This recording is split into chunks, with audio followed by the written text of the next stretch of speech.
Jika kalian penggemar otomotif, pasti kalian tidak asing dengan mobil yang satu ini.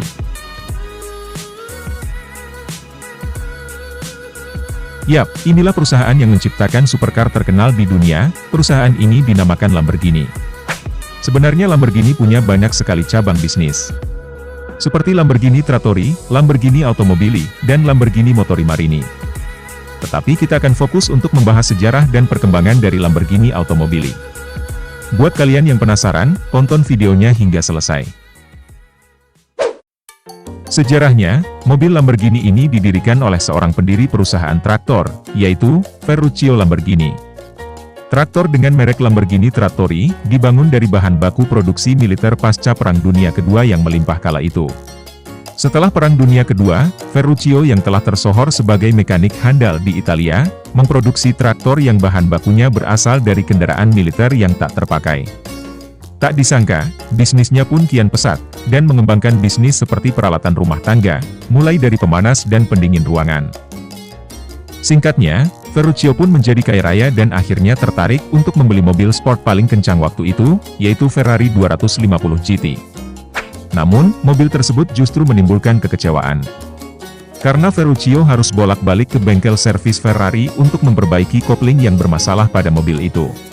Setelah 4 kali dibawa ke bengkel resmi, Ferruccio tampaknya merasa cukup, dan akhirnya mencoba untuk memperbaikinya sendiri, dengan dibantu oleh kepala mekanik di pabriknya. Saat pembongkaran 250 GT, ia justru kaget, karena kopling yang terpasang mempunyai bentuk yang sama seperti yang ada di traktor buatannya.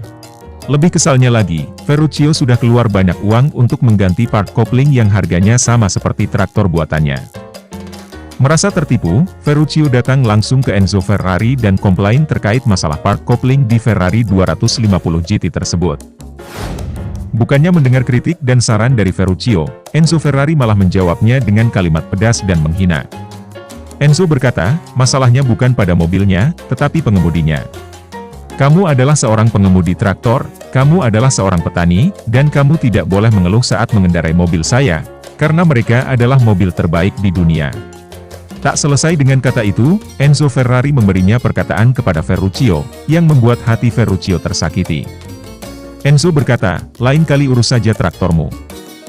Merasa terhina, Ferruccio membalas perkataan dari Enzo Ferrari.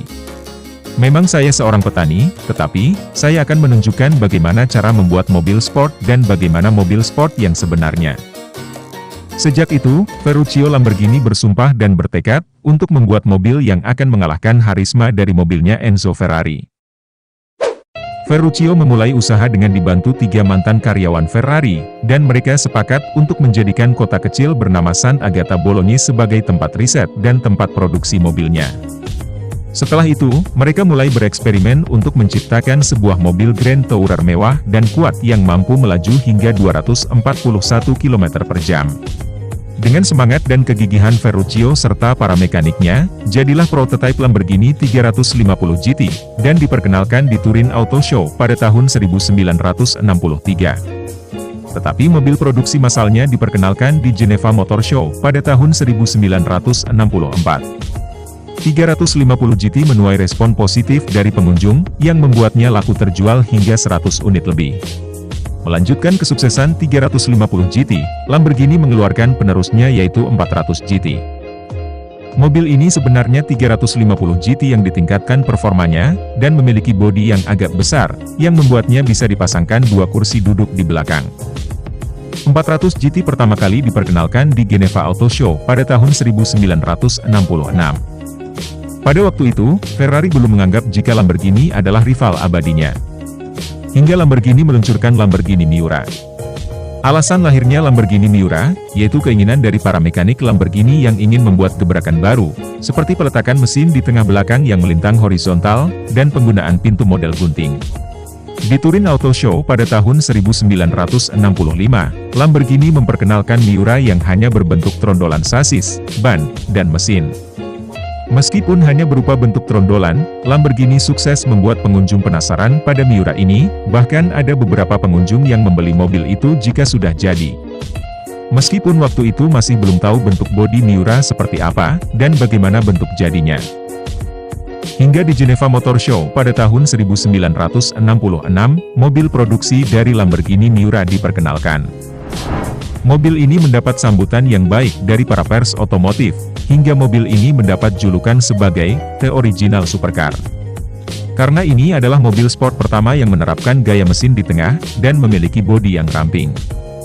Yang membuat Lamborghini Miura laku terjual sekitar 700 unit lebih. Sekitar dekade 70-an, Lamborghini mengalami masa sulit. Bisnis traktornya menurun, dikarenakan banyaknya pesanan yang dibatalkan. Hal ini juga berimbas pada mobil sport Lamborghini, yang di saat itu juga mengalami krisis bahan bakar di seluruh dunia pada tahun 1973. Dan pada tahun 1972, Ferruccio menjual semua perusahaannya, termasuk automobili Lamborghini. Untuk automobili Lamborghini, dibeli oleh George Henry Rossetti dan René Leimer pada tahun 1974. Lalu, perusahaan itu bangkrut, dan ditempatkan dalam pengawasan kurator pada tahun 1978. Kemudian, perusahaan beralih ke pemilikan yang dipegang oleh Patrick Nimran pada tahun 1984. Nimran bersaudara menjual Lamborghini ke Chrysler Corporation pada tahun 1987, dan Chrysler menyederhanakan perusahaannya dengan menjual seluruh saham Lamborghini ke grup investasi Malaysia Meikom Sedco, dan grup Indonesia Vapor Corporation pada tahun 1994.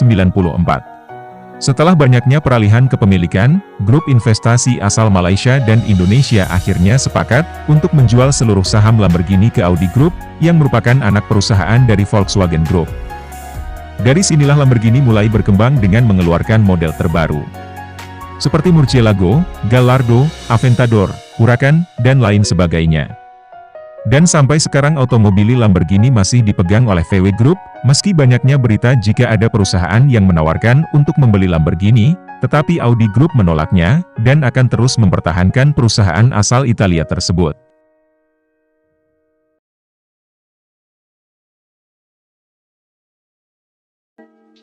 Mungkin seperti itu saja yang sudah saya ceritakan tentang sejarah dan perkembangan dari perusahaan Lamborghini. Jika selanjutnya kita akan bahas sebagian mobil Lamborghini, bagaimana menurut kalian? Tulis pendapat kalian di kolom komentar. Baiklah, sudah saatnya saya pamit, sampai jumpa, dan tunggu kami di video selanjutnya.